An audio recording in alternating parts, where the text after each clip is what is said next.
তিন কবুল বলে তো বিয়ে হয়ে গেল, স্বামী জানে না স্বামী কাকে বলে, স্ত্রী জানে না স্ত্রী কাকে বলে।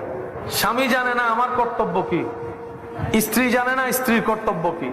বেশিরভাগ স্বামীর মাথায় আছে আমার কাজ কামানো খাওয়ানো, বেশিরভাগ স্ত্রীদের মাথায় বসে আছে আমার কাজ ঘর পরিষ্কার করা রান্না করে খাওয়ানো। অথচ আমার ভাই বোন কখনো জানার চেষ্টা করেনি পৃথিবীর সবচাইতে পুরাতন প্রথম সম্পর্কের নাম হচ্ছে স্বামী স্ত্রী। বাকি সব সম্পর্ক আল্লাহ সৃষ্টি করেছেন পরে, প্রথম সম্পর্ক সৃষ্টি করেছেন স্বামী স্ত্রী। আদম এবং হাওয়া সম্পর্ক ছিল স্বামী স্ত্রী।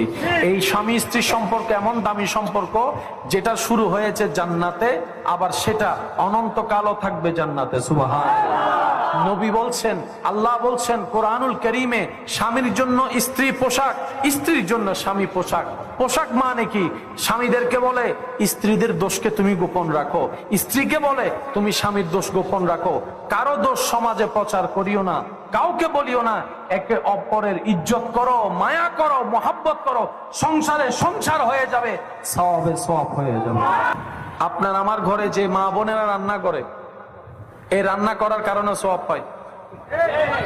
সুবহানাল্লাহ। দুনিয়াবি কাজও হচ্ছে, আখিরাতের সওয়াবও হচ্ছে। লাভ হচ্ছে না লস? বলেন না সবাই, লাভ হচ্ছে না লস? আমাদের সবাইকে একটু ইসলাম বুঝে চলার দরকার। আপনারা বলেন আছে নাকি নাই? ইসলাম থেকে কি দূরে থাকবো না কাছে থাকবো? 5 ওয়াক্ত নামাজ ইসলামে আছে, পড়লে লাভ না লস? ইসলামের মধ্যে সুদ খাইতে কি ভুল করেছে? নিষেধ করেছেন। বলেন ইসলামে সুদ খাইতে কি করেছে?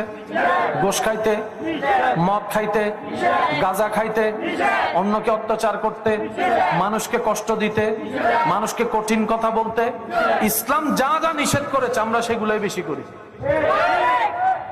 কি বলেন আপনারা? এবার বলেন দোষ কার? আল্লাহ যদি জাহান্নামে দেয় আমাদেরকে, আমরা নিজেদের দোষে। ইসলাম কত সুন্দর।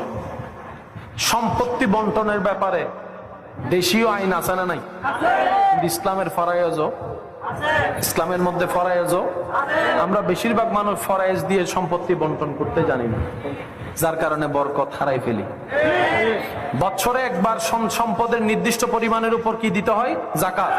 যাকাত দিলে সম্পদ পবিত্র হয়। সুবহানাল্লাহ। যাকাত দিলে সম্পদ কি হয়? পবিত্র হয়। পবিত্র হয় মানে আপনার সম্পদে বরকত হবে, আপনার পরবর্তী প্রজন্ম আরো ডবল সম্পদের মালিক হবে।